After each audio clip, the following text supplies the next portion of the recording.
Welcome to plus TV health. నేను మీ రిషి. ఈ మధ్య కాలంలో చూసుకున్నట్టయితే చాలా మంది పిల్లల్లో అనేక వ్యాధులతో బాధపడుతూ ఉంటారు. కొంతమందికి మోషన్ ప్రాబ్లం, కొంతమందికి ఫీవర్ ఇష్యూ, కొంతమందికి తల్లిపాల నుంచి వాళ్ళు తరచుగా వామిటింగ్స్ అవి ఇవి చేసుకుంటూ ఉంటారు. మరి అలాంటి వాటిలో వచ్చే దానికి ఎలాంటి ట్రీట్మెంట్ ఉంటుంది, అసలు అలాంటివి ఎందుకు వస్తున్నాయి, వీటన్నిటి గురించి తెలియజేయడానికి మనతో పాటు ఉన్నారు సీనియర్ పీడియాట్రిషియన్ డాక్టర్ నవని హాల్ గారు. వారిని అడిగి మిగతా విషయాలు తెలుసుకుందాం. నమస్తే సార్, ఎలా ఉన్నారు సార్? గుడ్. సార్, ఈ మధ్యకాలంలో చూసుకున్నట్టయితే పిల్లల్లో చాలామంది కాంప్లికేటెడ్ ఇష్యూస్ అంటే కొన్ని జ్వరాలు, ఫీవర్ అవి వస్తూ ఉంటాయి. సో అలాంటి వారికి ఎందుకు వస్తాయి? అసలు ఫీవర్ అనేది చిన్నపిల్లల్లో చూస్తూ ఉంటాం, అలాగే విరోచనాలని ఇంకా కొన్ని టైప్స్ ఆఫ్ డిసీజెస్ వస్తూ ఉంటాయి. అసలు ఎందుకు వస్తాయి ఇలాంటి దానికి? చిన్నపిల్లల్లో ఎక్కువ మాత్రం ఏముంటుందంటే, చిన్నపిల్లలు వాళ్ళు పుట్టినప్పటి నుంచి వాళ్ళకి ఇమ్యూనిటీ తక్కువ ఉంటుంది.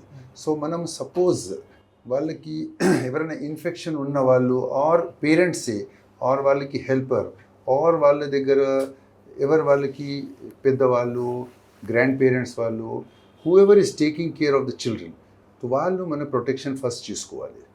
ప్రొటెక్షన్ ఎలా చూసుకోవాలి అంటే, వాళ్ళు చేసేటప్పుడు వాళ్ళకి first thing is hand wash చేసుకుంటూ ఉండాలి.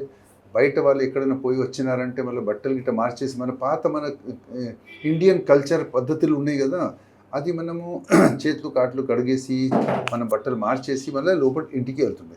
కానీ ఇవాళ రేపు ఏంటంటే ఫ్యాషన్ ద్వారా చాలామంది ఏంటంటే బయటకు నుంచి రాగానే చిన్నపిల్లలకి ఎత్తుకుంటారు, ఆర్ వాళ్ళు షూస్ కూడా ఇడిసిపెట్టకుండా లోపల ఇంట్లో తిరిగిది ఇది చేస్తారు.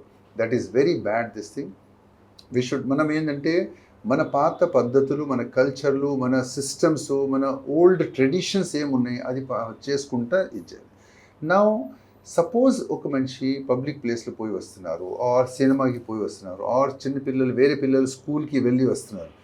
వాళ్ళు అక్కడున్న వేరే చిన్నపిల్లలు ఉంటారు, వాళ్ళకి దగ్గు జలుబు గిట్ట ఉండవచ్చు, వాళ్ళకి వేరే ఇన్ఫెక్షన్స్ ఉండవచ్చు. ఆ ఇన్ఫెక్షన్స్ మనం క్యారీ చేస్తాము. ఆ ఇన్ఫెక్షన్స్ క్యారీ చేసినప్పుడు చిన్నపిల్లలు ఇంట్లో ఉన్న వాళ్ళకి ఇమ్యూనిటీ అంతా ఉండదు, వాళ్ళకి టోటల్ వ్యాక్సినేషన్స్ కంప్లీట్ అవ్వదు అప్పటి వరకు.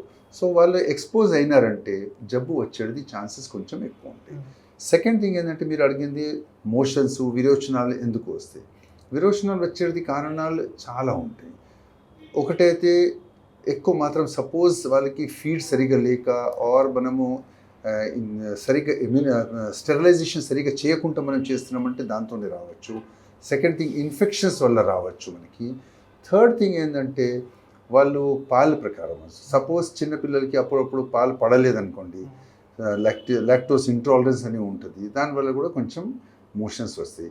ఎక్కువ ఫీడింగ్, కొంత తల్లిలు ఏంటంటే మా బాబు వెయిట్ పెరగట్లేదు, నాకు మంచిగా వెయిట్ కావాలి, దొబ్బు పిల్లలు కావాలని వాళ్ళు ఎవ్రీ 1 hour 1.5 hourకి ఫీడ్ ఇస్తూ ఉంటారు. అది కూడా ఒక కారణం. సెకండ్ కారణం ఏంటంటే, చాలామంది బాటిల్ ఫీడింగ్ ఇస్తారు. ఆ బాటిల్ ఫీడింగ్ కూడా అవాయిడ్ చేయాలి. అది కూడా ఒక కారణం ఆఫ్ ఇన్ఫెక్షన్.